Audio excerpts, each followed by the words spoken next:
Now you probably know that retinoids or retinol, which is under the umbrella of retinoids, yeah, it's like the super wonder ingredient in skincare, but with over 8 different types and then this huge spectrum of strengths, it's really hard to know which one's best for your skin type and what strength you're supposed to be using. Well, I'm gonna make it easy peasy for you in today's video.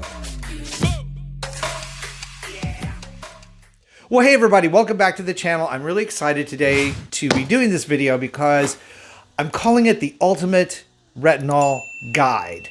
Now, we're gonna do this a little bit different today, and then I'm not gonna put a lot of products in this video. I've got video after video on retinol products that I recommend on the channel. I will put that video, it's this one right here, in the video description box below, and I'll link to it at the end of this video. But today we're gonna be talking about which strengths for which skin type and kind of unravel this whole weird naming convention that goes on with retinol so that you can look at the back of a label or look at a product and know exactly what you're getting, what it's supposed to do, how it's supposed to work, and if it's right for your skin type. Now, retinol is one of those things on the channel that I talk about a lot and recommend that you should be using, and you know that you should be using it, because it can do so many wonderful things for your skin starting at any age. Basically from 25 onward, if you're using a retinol product in your skincare routine, you really are protecting and preserving your skin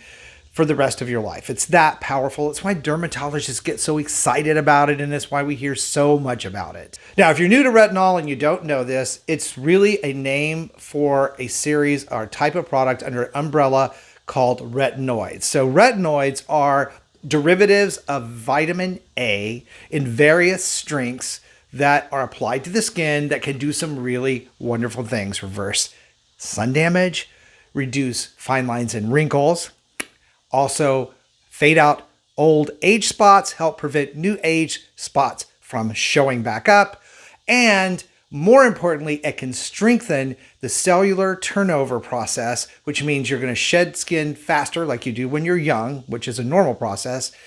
And it's going to also strengthen the structure of your skin so that it encourages the new skin cells that you are producing to be stronger and healthier and by default younger. Now, if you're not new to retinol, please do me a big favor and let me know in the comments below what retinol products or retinoids that you're using and how they're working out for you, because I'd really like to know that. Okay, so what we want to look for is the gentlest retinol ingredient all the way to what would be called the most potent retinol or retinoid ingredient that you can use for your skin.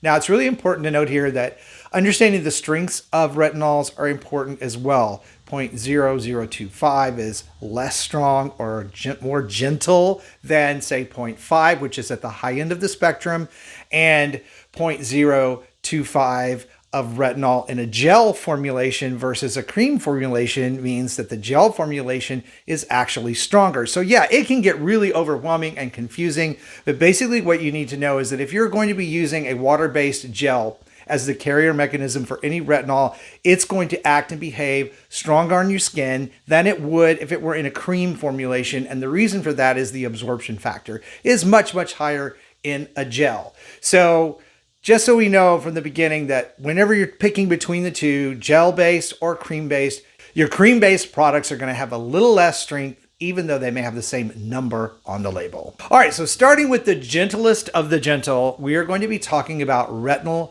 Palmitate. Now, we see that a lot of times on products that are labeled as very mild retinol or retinols that are included in multitasking lotions. The reason it's so gentle to skin is that it has to convert or be converted 3 times over on the skin before it's actually absorbed, which makes the synthesizing process, God, what a word, synthesizing. It makes that process slower and more milder and kinder to your skin. So basically what happens is Retinyl Palmitate eventually gets there down the pathway to become retinoic acid, and retinoic acid is the end result of the molecule that we apply to the skin that gives us the anti-aging and corrective benefits. In short, it's the gentlest form, works across skin types, and is great for beginners. Next on the list is the most common one we see on labels, which is just plain old retinol. And retinol is a moderate form of retinoid that is most over-the-counter serums in their ingredient list. And it converts very readily into retinoic acid, so it can be very powerful and give results in a shorter amount of time. It is also the one that we most often see the strengths like 0.01 all the way up to 0.5. So again, that strength level is going to go up as you see that on your product label. And as a reminder, if you're getting a gel form, then it's going to be slightly stronger on your skin than it would be in a cream or buffered formula. Now, retinols are the one that I recommend most often on the channel. They're the ones that we talk about applying them at night because retinols break down very quickly in sunlight and become pretty much ineffective. Retinols can also make your skin more sensitive to sunlight, so it's very imperative and important that you wear sunscreen. Did I tell you you need to wear sunscreen? Anyway, so yeah, that's the one you're going to see the most often in most of the formulations, at least the ones that I talk about. It readily becomes retinoic acid on the skin, but it does take longer to see benefits from it than it would, say, a prescription strength version of retinoids. So that's something to keep in mind. It's not one of these things that's going to give your skin this really great glow and youthful appearance you're looking for in like a week or so. It's going to take a month or two for you to really see the benefits from these products, regardless of the strength. All right, next in the retinol naming convention in the moderate category of strength would be Retinaldehyde, which sounds a little scary. Anytime I hear a hide in something, it sounds like formaldehyde. But actually, it is the next closest thing to getting prescription Tretinoin, which we're going to talk about in just a second. It is a moderately strong retinol because it is close, one step away from the molecular form, which is the prescription version. So it can deliver some really powerful benefits. The issue with it is that it can be very irritating to sensitive skin. So you have to really watch your skin and let it acclimate to this particular brand or form of retinol. But it is perfect for those who have been using over-the-counter retinols and feel like maybe they're not getting the same benefits anymore and want to step up the game without going to a prescription form of retinol, which takes us up to the stronger categories of retinoids, which would be Tretinoin. And that's the one that you're going to get at your dermatologist's office. I don't know why I want to be so tongue-tied today. But anyway, that is the one that's most often prescribed.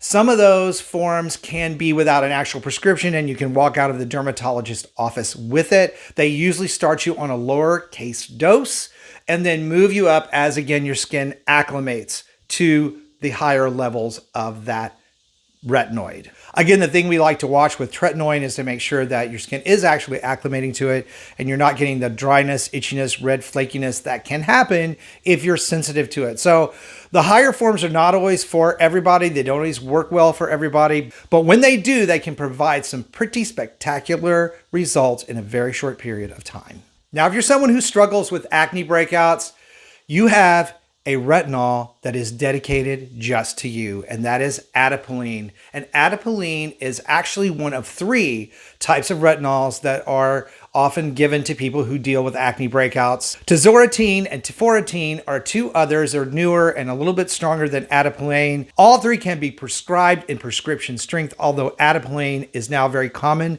over-the-counter product for acne breakouts. You probably heard of it as Differin Gel. It's been marketed widely in the United States, and it is very effective with acne breakouts. I wish they'd had that around when I had all my acne problems. But again, it is another very strong retinol that you have to kind of judge the behavior of your skin with. It can actually make your skin irritated, drier, flakier, but it works very well with people with oilier skin and acne breakouts. So it's a great product to try if you're having that problem. Okay, so what about dry and sensitive skin types? Well, what you want to look for are products that have retinol esters. And retinol esters are actually stored retinol that when it's applied to the skin can actually take it and use it when it actually needs it. So it's sort of like a time release. You're going to find products that have retinol esters tend to be mild, buffered formulations that deliver retinol slowly to the skin. It's a type of retinol that our body actually stores. People don't think about that, but you get retinol from vitamin A inside your body as well as outside your body. So taken orally or applied topically, the body actually stores this retinol and uses it when it needs it. And any excess, it just casts off. It just gets rid of it, just like when you take too much vitamin C. So you can actually take retinol orally and get some benefit from it. It's just a different pathway. So now we know what those words on the back of the label mean when it comes to retinol and which ones are best for your skin type. If you have oily skin, you can use just about all of them, although you're going to get better benefit from the gel types or the moderate and stronger retinols and tretinoin. If you have dry, sensitive skin, you're going to want to stick to retinol esters or the lower dose, milder forms of retinol. Now, I hope this video today was helpful in understanding retinols a little bit better and how to apply them. If it was helpful, please be sure and give the video a like and comment down below. Also, be sure and check out the video that I'm going to bring up next and also put in the video description box for you on what particular retinol products I recommend. Knowing what you know now will make those choices for you much, much easier. Thank you guys so much for watching and supporting the channel. You know I love you. Stay beautiful, and I'll see you over on the next video.